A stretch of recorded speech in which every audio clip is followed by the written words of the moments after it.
আমরা আল্লাহ তাআলার কাছে প্রশংসা আদায় করে নিলাম।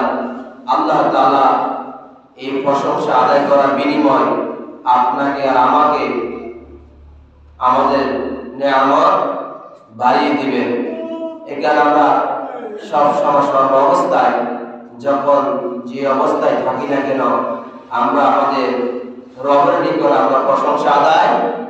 কারণ পৃথিবীর মুখে কারো কাছে আপনি যদি একবার না 1000 গিয়ে যদি বলেন আলহামদুলিল্লাহ কোনো লাভ, আর আল্লাহ তাআলার দরবারে যদি একবার যদি বলেন আলহামদুলিল্লাহ, অর্থাৎ আল্লাহ এর অর্থ হচ্ছে আল্লাহ তাআলার প্রশংসা আদায় করলাম। আলহামদুলিল্লাহ মানে প্রশংসিত।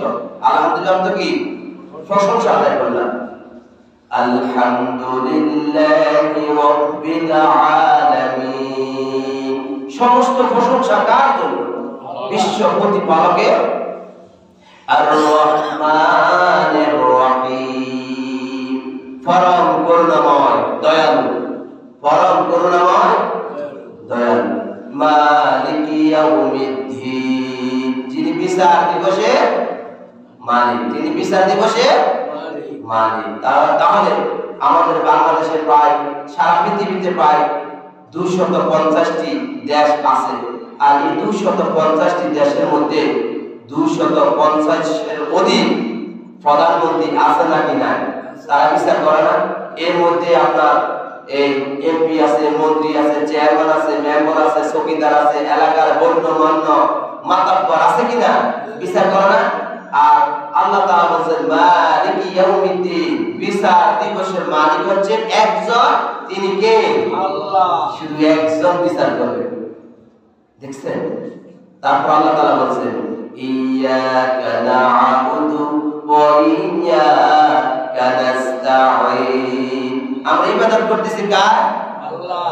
সাহায্য চাইবো কার কাছে? আল্লাহর কাছে। দেখছেন? ইয়্যাকা না'বুদু, আমরা ইবাদত করতেছি কেবলমাত্র শুধুমাত্র একজনের, তিনি কে?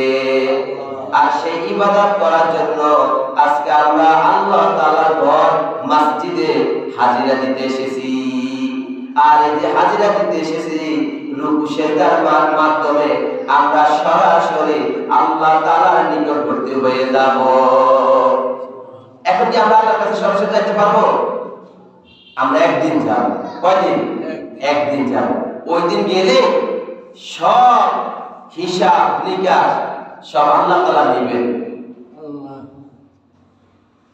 তাহলে ইয়্যাকা না'বুদু ওয়া ইয়্যাকা নাস্তাঈন, সাহায্য চাও কার কাছে? আল্লাহর কাছে। পৃথিবীর মধ্যে কার কাছে চাই কোনো লাভ নাই, কোনো লাভ বেহুদা। আর যে জবান থেকে আপনি যে কথাগুলো খরচ করবেন, কথাগুলো বলবেন, বড় আমি মনে করি এই কথাগুলো অযথা।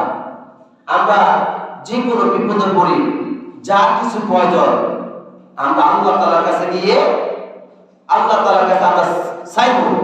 এখন আমরা শুধু মসজিদে এসে সারাদিন সারা রাত পড়ে থাকবো, মসজিদে এসে আমরা আল্লাহ তাআলার কাছে চাইবো।